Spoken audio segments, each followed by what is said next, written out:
¿Qué tal? ¿Cómo te va, Julio? Estábamos hablando recién de todo el tema inherente a la detención, mejor dicho, a la detención, a la prisión domiciliaria, la posibilidad de que Cristina Kirchner pueda tener un trato diferente al que otros reos no pueden acceder, merituando también las condiciones de expresidente de la Nación. Yo creo que el artículo 16 es muy claro, todos los habitantes somos iguales ante la ley, así que de la Constitución Nacional, obviamente. Entonces creo que debería ser esto una norma para todos. La ley, como decían los romanos, dura lex sed lex, la ley es pareja para todos. Dicho esto, te damos la bienvenida a nuestro programa de la tarde, entre ustedes y nosotros, y querría escuchar tu opinión al respecto, tanto del fallo como de este tema de la prisión domiciliaria y también del sentido aleccionador que para todos los gobernantes debe tener este fallo, porque esto es como la guillotina de Robespierre, ¿no? No sea cosa que tanto han insistido con esto que después termine arrastrándolo al propio Robespierre, ¿no? Bueno, yo personalmente dije que respetaba a Horacio Rosati como un juez serio que había transitado toda una vida política, desde constituyente hasta intendente, hasta ministro de Néstor Kirchner, ¿no? Y que renunció en un momento que no le gustó algo que le propusieron para firmar, y en una sociedad donde no hay muchos ministros que renuncien cuando no están de acuerdo, ¿eh? Vamos a ser claros, porque son casos raros. Entonces, para mí eso estaba fuera de discusión. Me duele mucho eh, la herida que se da sobre una sociedad donde la grieta se profundiza cada vez más, y soy consciente de que sobre ese conflicto no hay futuro, porque las sociedades que han salido... Yo estaba en España exiliado cuando se dio el encuentro entre el Partido Comunista con Santiago Carrillo y González Fraga, el jefe del franquismo. Y de ese encuentro se hizo un país, y había 1 millón de muertos, ¿no?, sobre su espalda, en una guerra civil que fue pesada en serio. Entonces, a mí me parece que una cosa es la condena, otra es el afecto de la gente, a la que respeto, porque si algo uno respeta son las pasiones ajenas, no son las propias, pero... Y lo que me duele es que no haya gestos de intentar superar esta conflictividad que la tenemos desde hace 40 años, ¿no? Sí, la verdad que realmente eso es preocupante y parecería que hay como un propósito claro de cabalgar sobre ese odio y cada vez se implementa desde lo más alto del vértice del poder político, porque me parece que las declaraciones tanto de Milei como de muchos de sus acólitos, más allá del lenguaje soez y vulgar con el que las proclaman, me parece que esas manifestaciones lo único que hacen es atizar más el fuego. La propia declaración con esto repudié por las redes sociales el atentado que sufrió José Luis Esper, como repudié siempre todo tipo de escrache, desde aquellos famosos escraches que le hicieron en su momento a Roberto y a Juan Aleman y a Sí, otros sí. dirigentes. Entonces, también, pero también hay que recordar que hace pocos días en un ámbito académico, en un ámbito universitario, el señor Esper se despachó contra la hija de Cristina Fernández, que no tiene nada que ver con lo que pudo haber hecho la madre. O sea, hay como una suerte si en algún momento el tema famoso de la caja de seguridad, hay como una suerte de obediencia de vida también en eso, ¿no? O sea, una forma irresistible que la chica no podía, pero que evidentemente la chica se vio beneficiada con los robos de la madre, sí, pero eso no justifica de que la insulte de arriba abajo, porque parece que ahí ya se degrada todo. En una universidad que no es de izquierda ni nada por el estilo, pero además el ámbito de lo académico obliga a un lenguaje coherente con el lugar. A mí me Seguro. pareció absurdo. Yo he dado charlas en la UCA, en muchas universidades, en muchos lugares, y nunca se me ocurriría agredir de una manera tan grave a otro. Me pareció, bueno, se tuvo que retirar. Me dolió porque es como que los argentinos de un lado y del otro vamos avanzando y la política es entre adversarios, entre enemigos no hay política, hay guerra, ¿no? Seguro. ¿Cómo ves esto, el gobierno actual, cómo lo estás viendo, con todas estas cosas que más allá de que la parte económica puede estar funcionando medianamente bien, me estoy refiriendo a la macro, porque la micro uno lo está viendo en la calle, donde, bueno, nosotros vivimos prácticamente en el mismo barrio, vamos a comer en los mismos restaurantes y tenemos la suerte todavía de hacerlo, ¿no? Julio, pero el otro día estábamos en un restaurante donde creo que estaba la mesa donde estás vos y la mía, nada más. Y todos bajamos, yo iba a ese restaurante que el mío, una y hasta dos veces por semana, y ahora voy cada 15 días. Entonces, digamos, a todo nivel hemos ido bajando consumo, y esa baja de consumo, que para nosotros no es grave, es también la baja del consumo de carne, de leche, que es un dolor muy grande. Entonces, la moneda es importante, la estabilidad, parar la inflación, pero en los cementerios no hay inflación. Digo, si esto implica detener la producción y el empleo, es grave, ¿no? Es una discusión. El gobierno de Alberto Fernández fue el peor de la historia. Y el de Alfonsín yo lo reivindico como el mejor del proceso desde el momento que volvimos. Totalmente de En acuerdo. imagen, en contextura, en la forma. Yo entré a la plaza con Dante Gullo, que en paz descanse, en apoyo cuando fue la sublevación de los Carapintadas, en una columna. O sea, era un momento de acercamiento de los políticos que después se agrietó y caímos de nuevo en esta estupidez de enfrentamiento en la cual los partidos se debilitan y los intereses se fortifican, ¿no? Totalmente de acuerdo. Recordemos el balcón de Cafiero y Alfonsín cuando Alfonsín fue a Campo de Mayo. Yo estaba en la plaza sobre el lado, seguramente yo estaba sobre el lado izquierdo y vos estarías sobre el derecho. Yo estaba más Ah, próximo sí, a la sí, catedral sí, y vos sí, del otro sí. lado. Pero evidentemente no hubo ningún tipo de fricciones. Yo me encontré con muchos amigos míos peronistas con los cuales hablaba perfectamente y no existía ni siquiera el prejuicio de que si yo me acercaba a hablar con él, el de mi partido político iba a ver como que estaba cometiendo un acto de traición.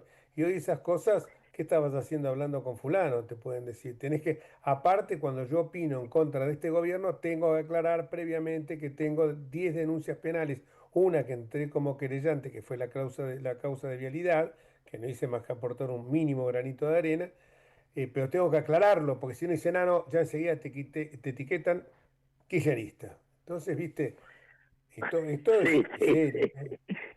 Eh, yo Pero es así. nunca estuve en el gobierno de Néstor, en el de Cristina me fui absolutamente porque con ella había una soberbia y una necesidad de obediencia a la cual yo nunca estuve dispuesto.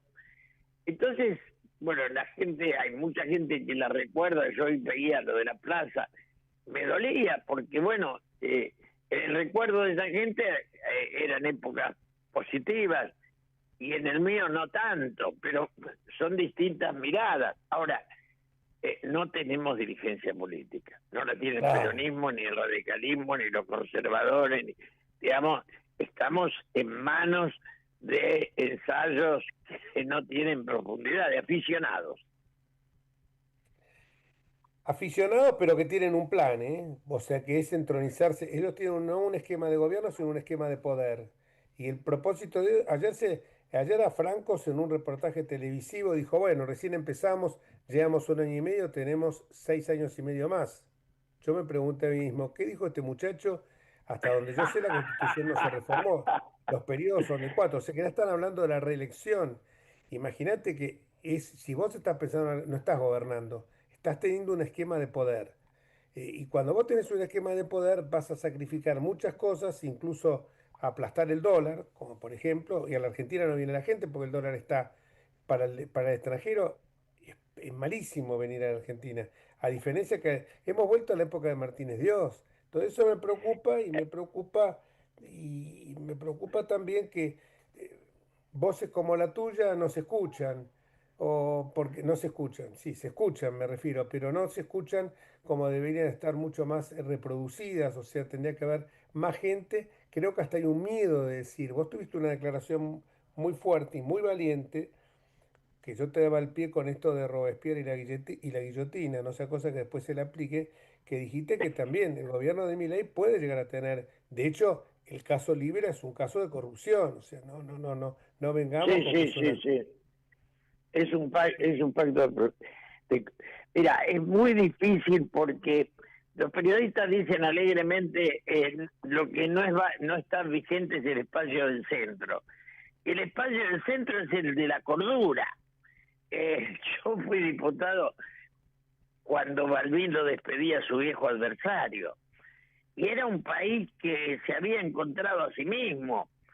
Y ese país lo destruyó la dictadura, pero después lo destruyó la política nuestra. Nosotros tenemos que hacernos cargo de haber profundizado una grieta que no tiene sentido y que no le sirve a nadie, ¿no?